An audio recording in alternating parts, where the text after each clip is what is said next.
Oh, happy day. How is everyone today? Listen, we're going to have the chat on the screen today. I put on my fancy chef coat for everyone. So if you've got comments, questions, major life issues, let me know. I'm Chris Van Bloom with the Empty Nest Kitchen, and I'm here today. You know, I get 15 minutes, no more, no less. So a lot of jaw in here, but we are going to go ahead and make a really simple 15-minute dinner, which is going to be air fryer salmon, because you know I love an air fryer, and a little bit of lemon orzo to go with it. So I'm keeping things really simple, but one of the things that is so great as an empty nester, and I have done this before, is I love to get the salmon or any fish fillets or shrimp, anything. I buy it already frozen. Now, this is farm raised, and I know that y'all really like the wild caught or the line caught stuff, which is fantastic, no doubt. But when it comes to a really quick, easy, fast dinner, we're doing everything we can to make it economical, especially, things are getting a little crazy. So we want to make sure that we're being economical with the money we're spending. Look at that right there. Don't ever do the old spray. When I taught the kids cooking camps, it was always so funny because I tell you what, they would spray wantonly over the floor. My goodness. Now, check this out. This is what I'm doing today. I took my little fish, and when I buy it frozen, I get 5 or 6 fillets in a bag. These are perfect. I pull out one, sometimes I pull out two. I do all sorts of different things with them. The other night I made salmon sushi bowls where I made a quick marinade with a little bit of honey and a little bit of soy and some sesame seeds. I cut it into chunks and I put it in the air fryer like that. But I'm going to use my handy dandy spray bottle that I have to do a little bit of olive oil. And of course, I'm going to do a little salt on it. I'm keeping this really easy. I could end up putting on a touch of lemon zest here just to give it a little extra flavor. And then the reason I love this so much, oh my gosh, so much bang for your buck in that lemon zest. I'm going to go to my handy dandy little air fryer, and let me tell you, 408 minutes, okay? Let me tell you, I was just teaching a class this term for the Osher Institute through Johns Hopkins. And when I brought my air fryer in, they all lost their minds. So if you've got an air fryer question, let me know. Let's see. There we go. If you've got one, let me know and I'll do my best to answer it. But I love an air fryer that has the shelves on it. I think when you're cooking for 1 or 2 people, that's definitely the way to go. So I am going to take a little bit of the forbidden, and I'm going to do just a touch of butter. And I'll tell you why. I think I've done this orzo, something like this with y'all before, but we're going to cook it not like it's pasta so much, but more like it's a pilaf. So I'm going to take, have you ever seen tinier little onions than this? My goodness, this itty bitty little guy. All righty, I'm going to take this onion and I'm going to mince it, make it fairly small. And I always have to take that top layer off when I'm doing a class. Now, speaking of classes, we have got a class. You know how much I love my AARP Maryland folks, but we have got a class this Saturday. And can I tell you, I'm so excited. We have almost, you ready? 1,100 people registered for the class. Holy bananas. I am so excited. And we are doing kind of like a little spring brunchy thing. And hopefully you know this by now, but AARP does loads, and I mean loads, of free cooking classes all the time. Now, am I partial to my own? Of course I am. But You all can take a look. You only have to do a quick little search and you will find that there are so many great classes out there. Everything's kind of a healthier nature, which I think is fantastic. Since I have changed my diet around, I mean, I'm still a woman of substance, but I am feeling so good and I love teaching with that stuff. So this weekend, we're going to make my very famous cappuccino chip muffins. And here's the best part. Are you ready? The recipe only makes 4 muffins. Hi from Nebraska, Francis. It only makes 4 muffins, which is so great because as empty nesters, we just don't need to make a dozen muffins. And say what you will, I never love having them in the freezer. Not muffins, lots of other things freeze really well.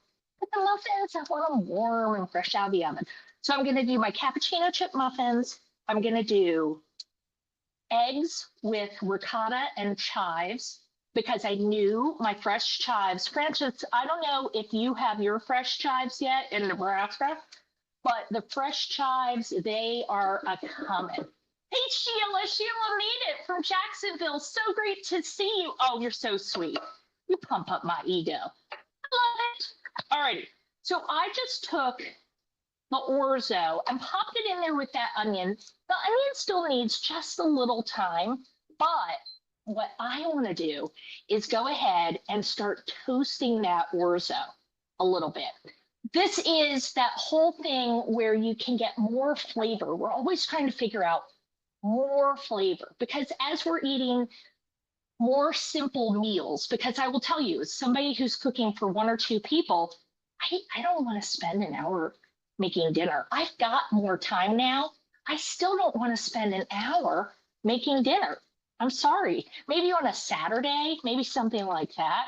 I'm getting ready to go away with friends. You'll see when I tune in this weekend, I'm going to be in a different kitchen. But I won't have any problem sitting in the kitchen this afternoon, whipping up all sorts of food for tomorrow night. That I'll love. But on a regular night, seriously, who wants to do that? So as we're making more simple food in the empty nest, it's so important that we're, making sure it's flavorful, that it comes together quickly, and that it's giving us all the nutritional stuff that we need. All right, this is starting to smell a little roasty toasty. And because I'm going to do it more pilaf like, that's why I can start it that way. And then prepare for sizzle. There it is. We're going to go ahead, pump this up. I added twice as much liquid as I did pasta. All right. And I'm going to do a little lemon zest. Oh, Bonnie, I'm so glad. That sounds good. Now, listen, Bonnie, Francis, and Sheila, you all have a special job. And I know I'm asking a lot. Don't worry, I know. But you should invite somebody to come and sit with you when you do the class, when you're sitting there. You all are always so nice to me. All right, now I'm going to go in here in my little grater, give that a little tap, tap, tap. And then I'm going to actually add a squeeze of juice.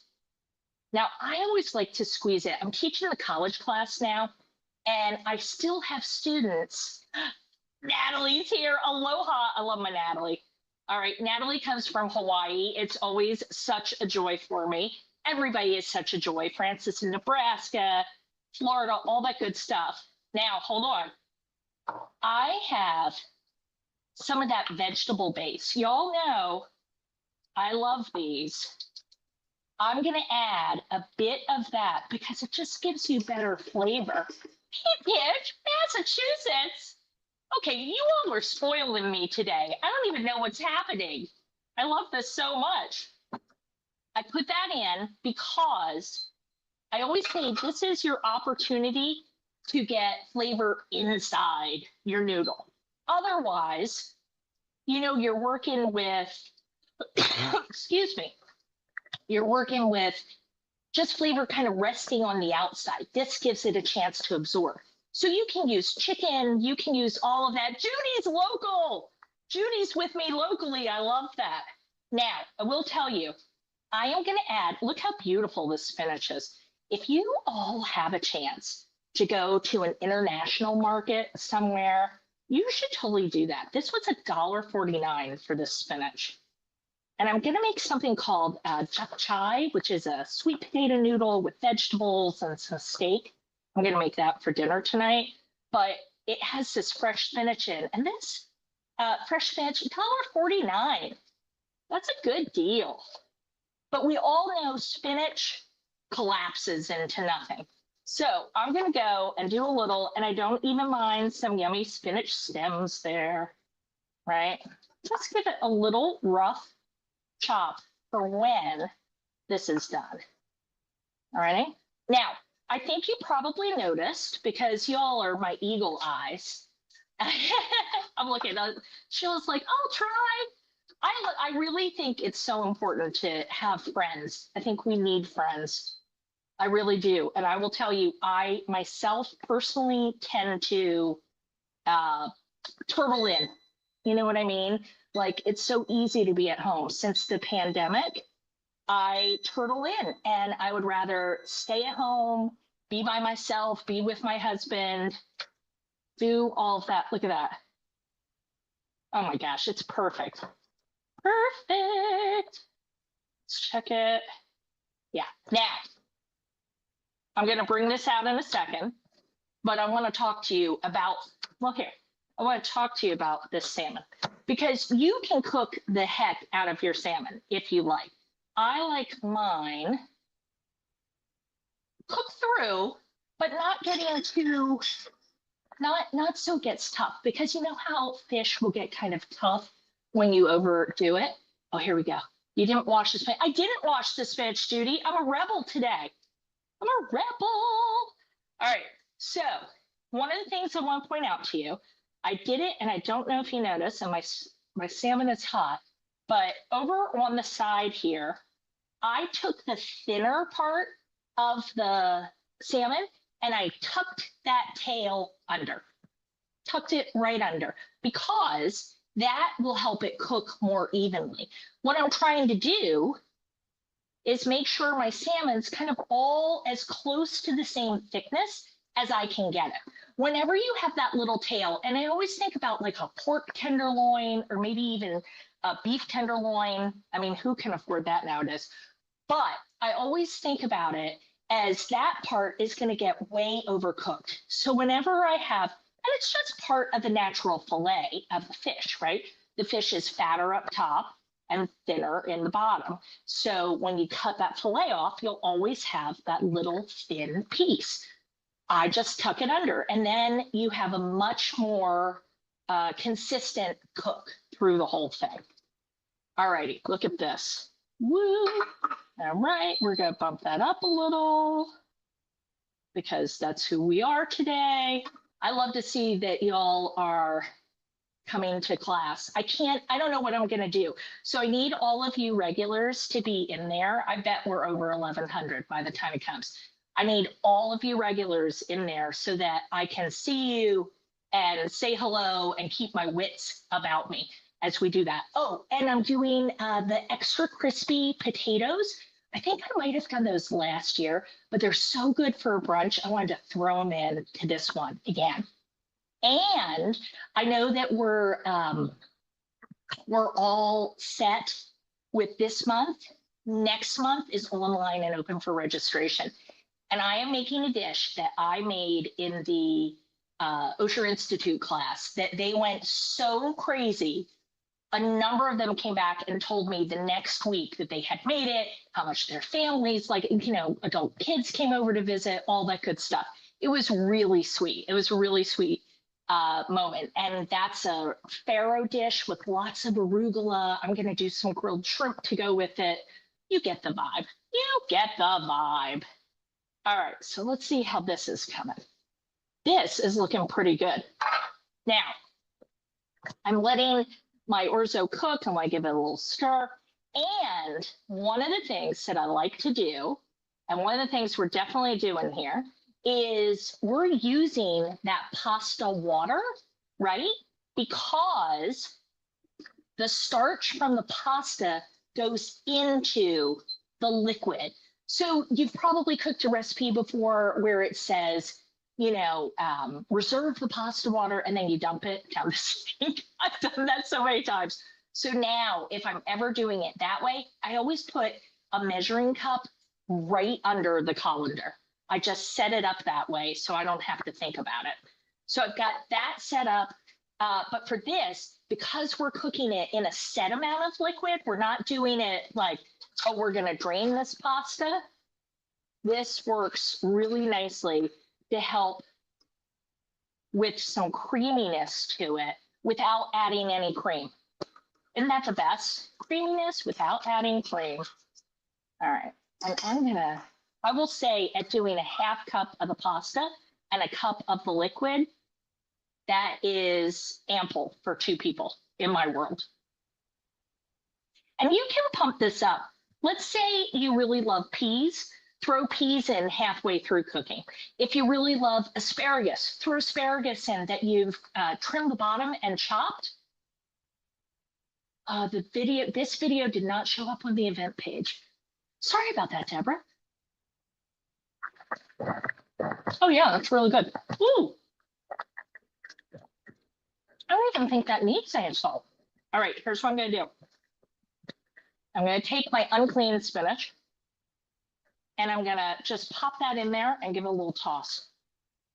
And you're gonna know what happens here. That spinach in no time is gonna wilt right in. It goes to nothing. Look at my glasses. Francis will get a kick out of that. All right. I think this is delicious. And I'm going to take a little bit, almost risotto-like, right? And then I want it to give me a little shake and a little shimmy. I'm going to pop my salmon on and then just a little bit of extra lemon juice there. And shazam, look at that. Look at that. Look how easy that is. Totally delicious. So listen, I will see you, and I'll tell you what, Deborah, our events are always streamed. Our AARP events are always streamed on the AARP Maryland Facebook page. All right. So I will see you there. And there you go. I can't wait to cook with you on Saturday. Make sure you get those registrations in and have a happy day. I'll see you guys.